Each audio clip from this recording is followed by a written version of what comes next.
Os acidentes de trânsito são a nona maior causa de mortes no mundo. Por dia, 3 mil vidas são perdidas nas estradas e nas ruas. No Brasil, a média anual é de 42 mil vítimas. Além das campanhas, o endurecimento na legislação pode reduzir essa tragédia? Este é o principal tema de hoje do Pensamento Jurídico, uma produção da Associação dos Magistrados Mineiros, a AMAGES.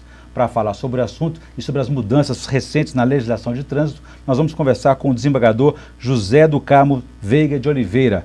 Ele é presidente da 10ª Câmara Civil do Tribunal de Justiça de Minas Gerais e é magistrado há 25 anos e já passou por 5 comarcas: Rio Vermelho, Conselheiro Pena, Uberlândia, Nova Lima e Belo Horizonte, onde está há 18 anos, dos quais 3 no tribunal como desembargador.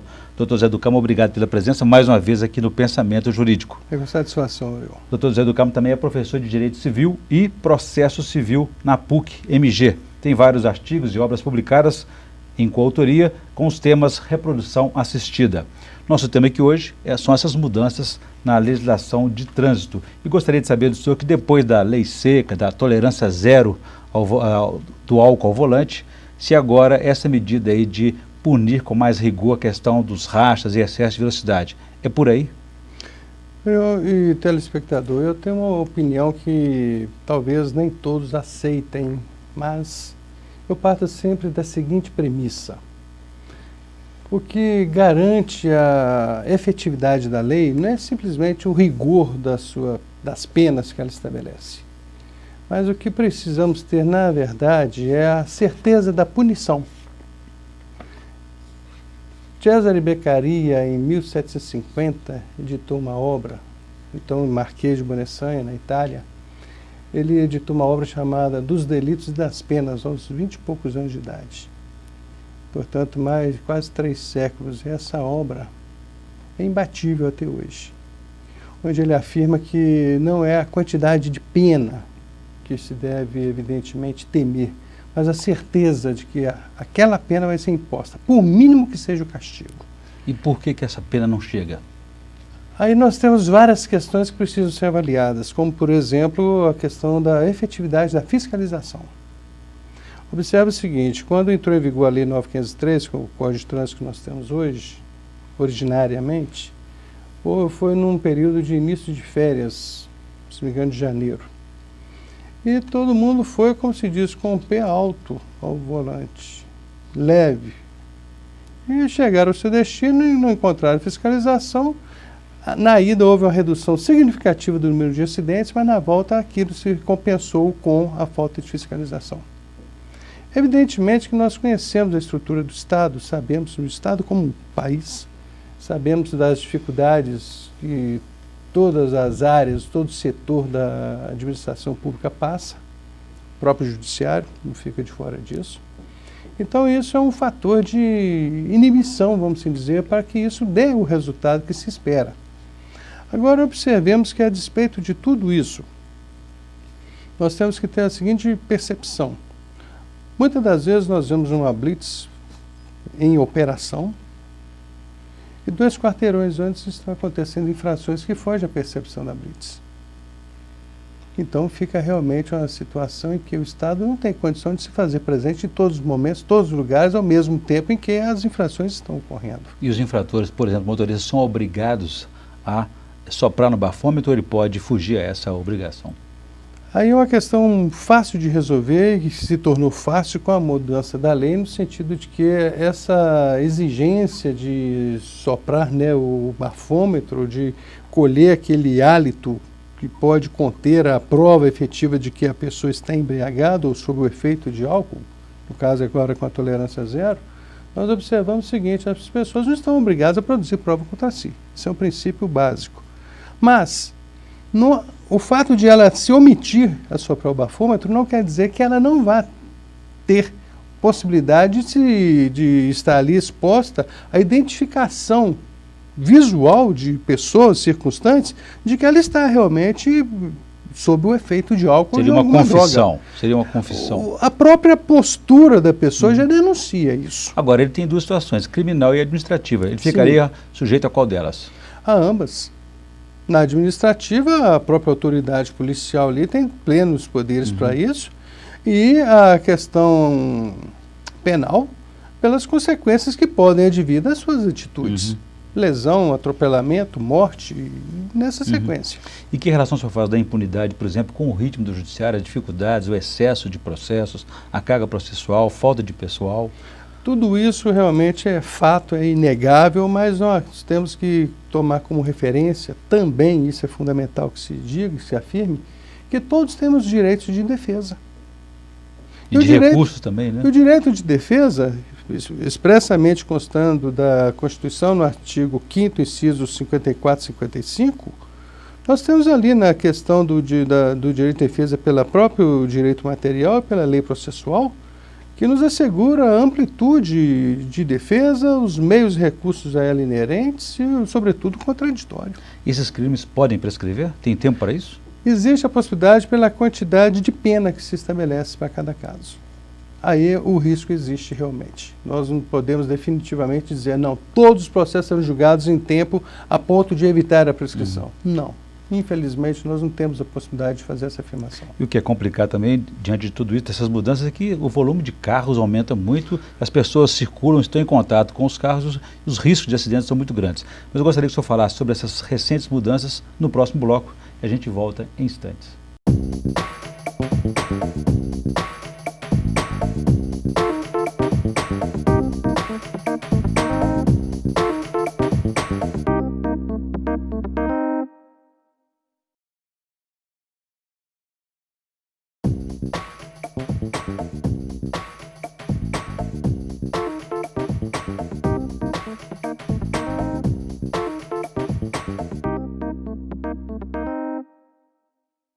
Estamos de volta com Pensamento Jurídico, uma produção da Amages. Participe de nosso programa pelo e-mail pensamento@amages.com.br, pensamento@amages.com.br.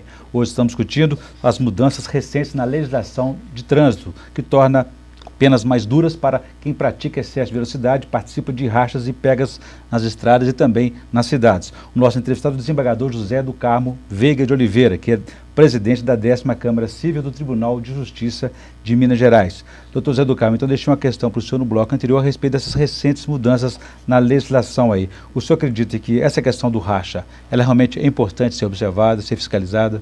Sem dúvida nenhuma. É uma situação que já há muito tempo deveria ter sido tomada essa medida no sentido de coibir realmente esse tipo de situação. Infelizmente, nós vemos hoje, e não é uma situação incomum, não, muito pelo contrário. As estradas, sobretudo à noite, elas são usadas com muita frequência para esse tipo de situação. Mas isso já era crime, o que está mudando exatamente agora? É porque o que se tem constatado é que a gravidade, a frequência com que isso tem sido identificado e as mortes que têm sido causadas em relação a isso, há necessidade de uma resposta do Estado Democrático de Direito para esse tipo de coisa. Se nós tomarmos como, por exemplo, o que se chama lá da teoria da tridimensionalidade do direito, fato, é um fato, é relevante sim. Tem valor? Tem. Consequentemente, gerou a edição da norma. Então, compete agora que a norma está em vigor, vai entrar em vigor agora, fazer o quê? Aplicá-la, mediante o ponto de partida que é a efetividade para efeito de fiscalização. Com esses quesitos, eu tenho para mim que isso aí vai ser uma constante. A sanção foi feita recentemente, no mês passado, aí, quanto tempo depois ela passa a vigorar? 6 meses, então? É o que a lei estabeleceu. É preciso de adequar esse prazo? Por quê? Evidentemente, quando se entra em vigor uma nova determinação nesse nível, precisa de dar conhecimento às pessoas, divulgar a lei para efeito de gerar o resultado que se espera que ela produza. Evidentemente que os fatos que acontecerem antes da vigência não vão ser alcançados por essa disposição, não tem efeito retroativo.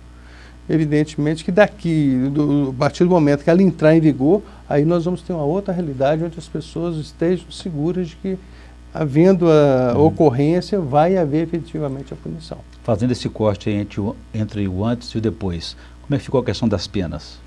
Eu tenho para mim que as penas estão dentro daquilo que se espera, mas partindo-se da seguinte premissa.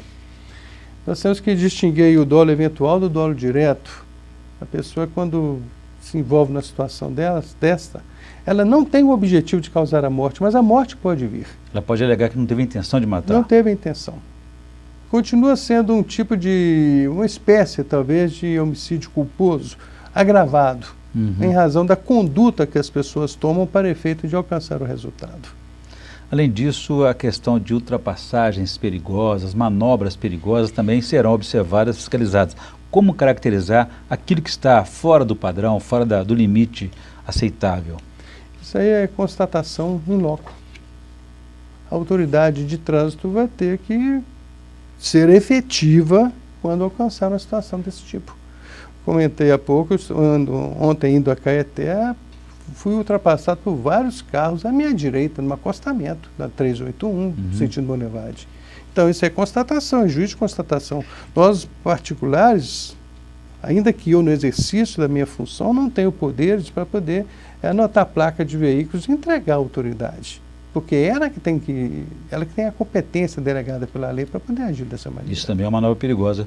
Como a gente vê nos seriadões, aí a volta para casa, congestionamento nas estradas, passando pela direita, cortando pela direita. Não precisa nem ser feriadões, não. Ontem mesmo, enquanto eu ia, nós pegamos uns 8 ou 10 quilômetros de retenção. E evidentemente que vários carros estavam passando pela direita, para quem estava respeitando a faixa de circulação. E pela prática, está ficando uma coisa comum, como se fosse tolerada, aceitável, né? Exatamente em virtude do quê? A falta de fiscalização. Eu tenho aqui então que pela nova lei, o motorista que provocar morte em decorrência do racha poderá receber pena de prisão que vai de 5 a 10 anos. Perfeito. Além disso, multas, perde a carteira, como é que fica a situação? São as sanções administrativas comuns. A multa equivale à da lei seca, quase R$2.000, perda 1950, da carteira, suspende o direito de dirigir. Se nos próximos 12 meses reincidir, então vai ter que recomeçar, vai perder a habilitação, enfim. São medidas realmente muito sérias que estão vindo aí. Mas, repito, depende da efetividade. A questão só discutiu no primeiro bloco, é sobre o endurecimento, o rigor nessa situação e da impunidade. Quais são os principais fatores de risco que provocam acidente que devem ser realmente fiscalizados e acompanhados? O ponto de partida, na minha visão, chama-se excesso de velocidade, a imprudência. E isso somado com o álcool, com qualquer outro tipo de droga, isso potencializa imensamente um resultado nefasto para a sociedade. Então acho que nós temos que buscar atingir isso na base realmente. E uma questão que é muito relevante também, o volume de carros que nós estamos circulando nas cidades hoje é um negócio assim, impressionante. E é possível nós partirmos de uma premissa, quase que como caráter especulativo, de que boa parte desses carros que estão em circulação não tem motoristas habilitados. Agora, não é o fato também de ser habilitado que o torna responsável e prudente. Isso também tem que ser ponderado. Doutor Zé do Carmo, na tentativa de salvar mais de 5 milhões de vidas, a ONU baixou uma resolução definindo a atual década, de 2011 a 2020, como a década de ações para a segurança de trânsito. O que o Brasil tem feito até agora nesse sentido? O Brasil aderiu a essa campanha mundial e o Brasil tem buscado realmente dotar os meios de fiscalização de equipamentos, de vigilância para efeito de se alcançar esse resultado. Tem uma notícia que tem circulado com muita frequência, que é aqui na região do sul de Minas Gerais, tem um radar que identifica o excesso de velocidade a mais de 1 quilômetro de distância. Então, quando o motorista se aproxima do ponto em que está sendo operado o radar, então ele toma aquele susto de que ele já foi flagrado a mais de quilômetro para trás. Então, é uma boa medida. E por mais que nós tenhamos outras que, por exemplo, o endurecimento da lei, a fiscalização, tolerância zero na questão do álcool e da droga, é um conjunto de medidas que não basta simplesmente estarem no papel. Além das campanhas, porque a presidente Dilma lançou um pacto há 2 anos e a coisa parece que não trouxe o resultado esperado, né? Exato, então houve o agravamento, essa exacerbação das penas com o propósito exatamente de realmente conscientizar. Vão ser penas rígidas, duras, efetivas, para que possa se alcançar esse resultado, portanto. Muito bem. Doutor Zé do Carmo, fazendo um novo intervalo, eu gostaria depois que o senhor avaliasse também a participação daqueles que promovem os rachas e os condutores, participantes, passageiros, que tipo de pena que estão sujeitos também a isso. A gente volta em instantes.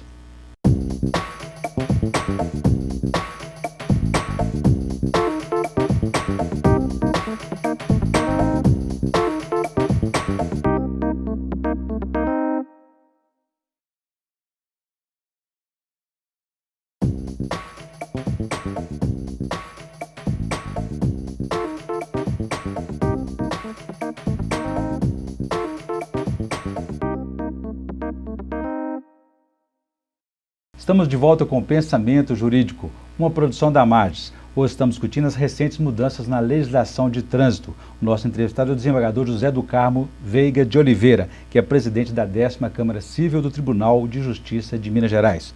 Doutor José do Carmo, sobre essas mudanças aí, envolvendo aí quem pratica excesso de velocidade, rachas, pegas nas estradas e nas ruas das cidades também. Quem promove e quem também participa, está ali como passageiro, é responsável? A questão é muito séria. Às vezes o simples elemento psicológico, simples, né? Basta. Como forma de estimular, de incentivar, de fazer com que alguém seja animado a tomar uma providência, uma posição no sentido de partir, de envolver, de participar de um racha, de um pega desse pelas ruas. E observe o seguinte, o artigo 29 do Código Penal ele é muito preciso e diz o seguinte, quem de qualquer modo concorre para o crime incide nas penas a ele cominadas. Pode ser passageiro, pode ser simplesmente um carona, mas se de repente surgiu aquela situação e a pessoa fica, e esse carona incentiva, vai, pisa, acelera, já está concorrendo para o fato. A experiência que o senhor tem de 25 anos de magistratura, como é que o senhor avalia esse desejo, essa manifestação dos jovens, esse crescimento da prática de racha, esse espetáculo? O que é que isso move as pessoas? Eu acredito que seja uma palavrinha que tem 7 letras. Vaidade. Vaidade de dizer que eu sou bom, eu sou aquele. Autoafirmação. Autoafirmação, aceitação na vida em sociedade, como era no cigarro nos anos 60, 70, por aí. Como é a bebida, vem sendo a bebida, como está sendo a droga. Tem mais essa possibilidade. Como nós tivemos aí recentemente a questão dos rolezinhos no shopping. É um tipo de aceitação, de se envolver na vida em sociedade. Só que, infelizmente, para poder chegar a esse ponto, tem sido sacrificadas muitas vidas. Às vezes dos próprios participantes. Que nós vemos aí acidentes com 3, 4 vítimas, 5 vítimas. Excesso de velocidade, de imprudência, é um negócio muito sério. Isso pode vir da própria insegurança das pessoas, da baixa autoestima, que vem das relações pessoais, né? É uma possibilidade. Os conflitos hoje de gerações, isso tem sido uma marca constante. Agora, doutor Zé do Carmo, por que o legislador, por exemplo, não consulta pessoas como o senhor, a magistratura, os juízes que vivem diretamente na ponta com esses problemas, buscando pacificar esses conflitos para melhorar essa legislação, por exemplo, nesses casos aí de endurecimento ou não da legislação? Eu acredito o seguinte, Orion, o Poder Legislativo ele tem uma assessoria muito grande, porque lhe municia de informações, e eu acredito que informações como essas seriam muito relevantes. Mas, infelizmente, a nossa chamada separação de poderes, né, que não são poderes, são funções do Estado, dá autonomia para cada que um deles age de conformidade com a sua competência. Então, acredito que seria muito salutar se houvesse uma tomada de posição por parte do legislador, no sentido de realmente ouvir, consultar, pelo menos um bate-papo, o que você acha disso e tal. Acho que seria muito relevante. Falta mais diálogo, mais comunicação, troca de experiências, troca de experiência. De quem conhece. Acredito que seria muito relevante. A audiência pública ajudaria muito nisso. Ajudaria muito, mas normalmente o que nós vemos acontecer nas audiências públicas é que é a sociedade que participa, certos setores da sociedade. E não especificamente questões mais de ordem técnica, porque a nossa lei, por melhor que ela seja, ela sempre alcança-se algum tipo de situação que é uma válvula de escape para determinada realidade que, infelizmente, desampara o julgador no momento de proferir sua sentença. Eu apresentei aqui um dado bastante impressionante, né, assustador, que os acidentes de trânsito são a 9ª maior causa de mortes no mundo, né, que são 3.000 vidas perdidas por dia, um número impressionante. Agora, naturalmente isso acontece em todo o mundo, mais ainda naqueles países que têm pouco investimento na segurança das vias, no planejamento, no aumento excessivo da frota. qualificação de motoristas. Exatamente. Dirigir no Brasil é mais perigoso do que na Europa, por exemplo? Sem dúvida nenhuma. No Brasil, nós estamos aí num índice bem superior da Europa, que é de 10,3 mortes por cada 100 mil habitantes. No Brasil, isso é assustador. Muito bem, eu volto a esse tema daqui a pouquinho. Gostaria que antes eu fizesse a indicação de leitura para os nossos telespectadores no quadro Pensamento Literário. Por favor.